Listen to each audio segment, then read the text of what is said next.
A Organização Mundial de Saúde estima que 5,6% dos brasileiros apresentem transtornos por uso excessivo de álcool. Bom, nós estamos na Semana Nacional de Combate ao Alcoolismo e por isso eu converso agora com a Zila Sanches, que é professora do Departamento de Medicina Preventiva da Unifesp e também membro do Comitê Internacional de Diretrizes de Prevenção do Escritório das Nações Unidas para Drogas e Crime. Tudo bem, Zila? Obrigado pela presença. Bom, vamos lá. Qual que é a definição, então, de uso abusivo de álcool?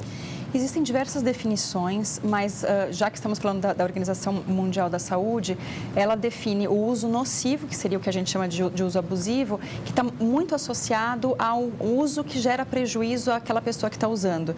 Então, prejuízos sociais, prejuízos individuais, né? Então, passa pelo comportamento e pelo físico, tá? No entanto, é importante a gente destacar que esse uso abusivo, ele, na verdade, ele faz parte de um contínuo de avaliação, né, de um espectro de transtornos do uso do álcool. Então, que vai desde do consumo leve até um final já de dependência, que é aquilo que a gente chama de alcoolismo, tá? Mas nesse espectro você tem mais ou menos problemas causados por esse consumo de álcool. Em geral, aspectos relacionados à tolerância, ou seja, quando o corpo ele já começa a precisar de doses maiores de álcool, ele aguenta mais, já começa a ser uma evidência de que você está fazendo um consumo mais abusivo. O corpo precisar daquilo, né? Aquela sensação de que eu quero beber, a dificuldade de você controlar a quantidade que você está consumindo, tudo isso acaba sendo evidência de que você pode estar começando um uso que nós chamaríamos de abusivo, mas que pode ser um uso nocivo ou algo dentro desse espectro de transtornos do uso de álcool. Tá? Agora, como diferenciar? Dá para a gente diferenciar esse uso abusivo do alcoolismo? Da dependência, propriamente dito? Então, depende do número de critérios que a pessoa, de problemas que a pessoa vai preenchendo, né? Que ela vai mostrando que ela tem. Quanto mais critérios dentro de uma escala que existe, ela preenche, mais próximo do alcoolismo ela está. Mas todo mundo que chega ao alcoolismo preencheu esses critérios de abuso também, tá? Então, é uma questão de você ter mais problemas. Então, por exemplo, a dificuldade efetivamente de você controlar esse uso, né? De você, olha, já deu, eu cheguei no limite, hoje eu não vou beber. Essa questão, a dificuldade do controle é uma coisa bem importante. A compulsão, né? De você ir atrás. Foge do controle até, isso, né? Isso. A questão da compulsão. Porém, o que é importante a gente colocar é que todo esse processo entre sair do abuso e chegar até o que seria a dependência, ele pode levar 10 anos ou mais, tá? Para o adolescente, que hoje a nossa grande preocupação é esse perfil de uso abusivo que o adolescente tem feito, ele é caracterizado especialmente por altas doses num período e espaço de tempo. Então, o que o adolescente faz? Ele vai numa balada, ele vai numa festa de rua e ele começa a beber diversas doses, né? Tem um padrão específico que é o que a gente chama de binge, que é um beber pesado num momento, que é caracterizado por 4 doses de cerveja para a mulher e 5 doses para o homem. Isso é um padrão extremamente nocivo, especialmente para o adolescente. Então, é um perfil de abuso. Não é uma dependência ainda, mas é um perfil de abuso. A gente tem aí até esse dado que 25% dos jovens que consomem álcool começam a beber antes dos 12 anos de idade, né? Isso tem a ver com a questão cultural de o Brasil ser muito permissivo com essa questão do álcool? Isso. Eu acho que são duas coisas importantes para se levantar. Uma é a questão cultural, mas essa questão cultural, ela conseguiria ser manejada e alterada se as políticas públicas fossem efetivas. Então, a cultura, ela muda a partir do momento que você implanta leis que realmente são fiscalizadas e que, por exemplo, no caso do Brasil, nós temos leis até que sólidas que poderiam estar protegendo o adolescente do consumo de álcool. Porém, pelo fato de elas não serem aplicadas, elas caem em desuso. Então, hoje, o próprio Estatuto da Criança e do Adolescente, em dezembro de 2015, foi reescrito um artigo específico que hoje criminaliza a oferta de álcool para o menor de idade. Então, se um pai hoje oferta para o seu filho, bebe aí, se ele for pego fazendo isso é um crime. Inclusive com punição que priva liberdade, né? Então, a questão é, isso não tem sido cumprido, não tem sido levado a sério, né? Então, a partir do momento que você começa a cumprir a lei que já existe, você vai mudando a cultura. Se você sabe que aquilo não é adequado e que aquilo tem uma complicação, você muda a cultura. Mas hoje a gente tem a lei e não tem a aplicação dessa lei. No Brasil aqui, a partir dos 18 anos, a pessoa pode beber. Nos Estados Unidos, se eu não me engano, a partir dos 21 anos. Existe uma idade clínica para isso ou é apenas uma questão legal? Existe. Não, a questão legal, ela reflete a questão biológica, tá? Então, por que a gente fala em 18, 21 anos? Quanto mais tarde se iniciar, é melhor. E fazer o início esse primeiro uso é menos pior. Por quê? Porque existe toda uma associação entre o álcool e a formação do sistema nervoso central. Então, quando ele tem 12 anos, 13 anos, 14 anos, a presença desse álcool compromete a formação das conexões neuronais e toda a formação cognitiva, de memória, de raciocínio lógico, tomada de decisão desse jovem. Conforme ele vai ficando mais velho, essas conexões elas já estão estabelecidas. Então, o efeito é menor, né? Então, o comprometimento dessa formação já é menor.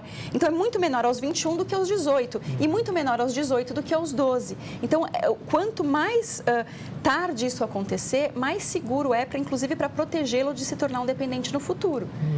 Zila, o alcoolismo ele pode ser considerado um transtorno mental e pode estar associado a outros transtornos também, como a depressão? Sem dúvida. O alcoolismo ele é um transtorno mental, ele é tratado especialmente por psiquiatras, né? Quando ele chega a um quadro clínico, ele tem que ser tratado por equipes médicas, tá?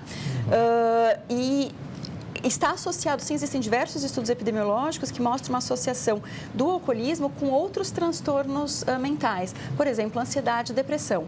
O que ainda, no caso da depressão, o que existe ainda uma dúvida é a seguinte, se é o alcoolismo que leva à depressão ou se a depressão... Então, existe esses dois sentidos podem influenciar tanto o alcoolismo para a depressão quanto a depressão levando ao alcoolismo. Então, depende inclusive do gênero, né? Mulher, homem, enfim, para entender um pouco essa etiologia, né? O processo.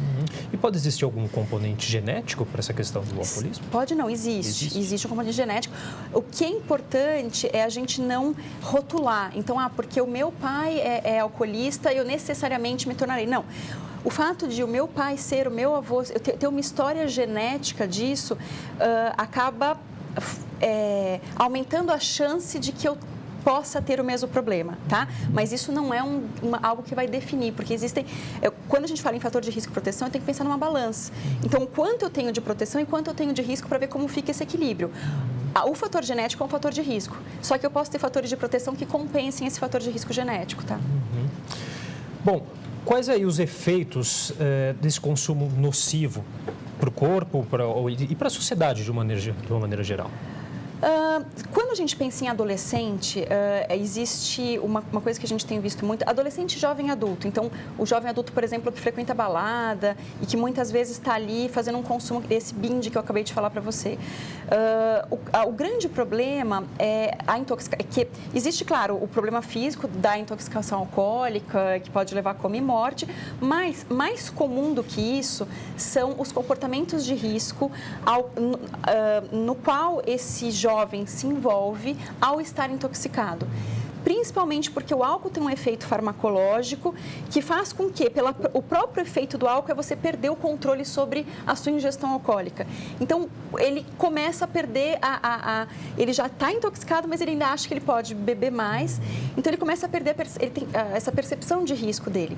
Então, acaba se envolvendo muitas vezes em prática de sexo inseguro, porque não está consciente ou não está num momento que ele consiga dizer, não, eu vou utilizar preservativo. Muitas vezes se envolve em episódios de violência que ele não faria ou de tipo de transgressão que ele não faria se ele tivesse numa condição mais sóbria, tá?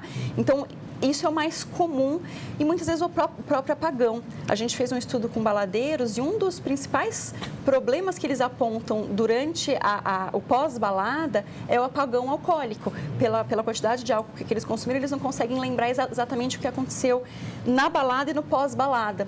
E esse apagão, ele é extremamente complicado, né? Porque você acaba, muitas vezes, você está num lugar que você não lembra como você chegou ali, como você vai embora, quem são as pessoas que estão com você. Então, tudo isso tem que ser considerado do ponto de vista de segurança individual, né?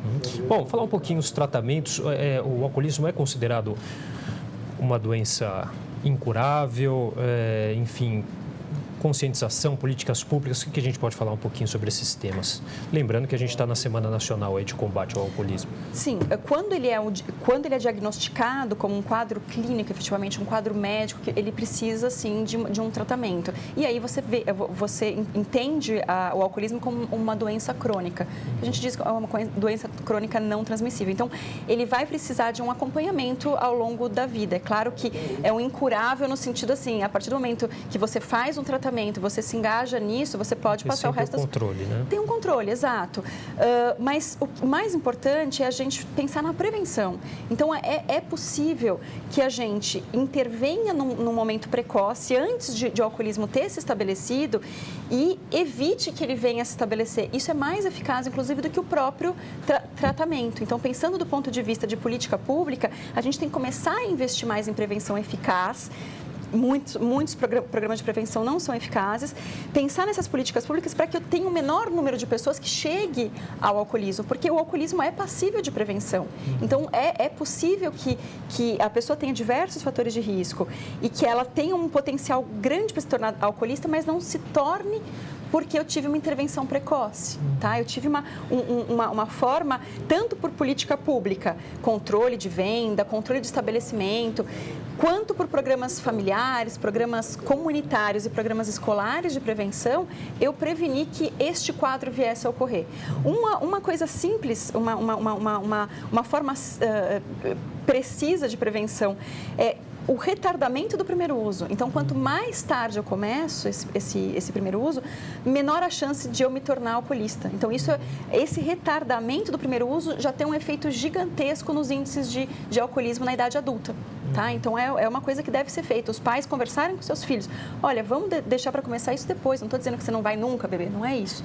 Mas, neste momento, eu não quero que você beba. Né? E isso é extremamente preciso, eficaz e hoje mostra internacionalmente resultado. Que tipo de atividades a gente vem tendo durante essa Semana Nacional aí de combate ao alcoolismo? Isso, a gente tem visto a mídia se mobilizando com mais reportagens, né? Realmente, as universidades têm, em alguns espaços, têm discutido o tema, mas vou ser bem honesta, não é é curioso, o tema do álcool, assim, as pessoas não conseguem entender o álcool como droga, é uma questão cultural, então o álcool, ele não, tem muito mais impacto a gente falar de crack, falar de maconha, agora falar de álcool parece que incomoda. Então, precisa de muito ainda para que a nossa semana do alcoolismo ela seja melhor divulgada e melhor compreendida. Falta bastante para a gente chegar ao que seria ideal. Enfim. Mais um momento de reflexão. Exatamente. Né? Bom, queria agradecer a participação da Zila Sanches, professora do Departamento de Medicina Preventiva da Unifesp, membro do Comitê Internacional de Diretrizes de Prevenção do Escritório das Nações Unidas para Drogas e Crimes. Muito obrigado, Zila. Obrigada a você.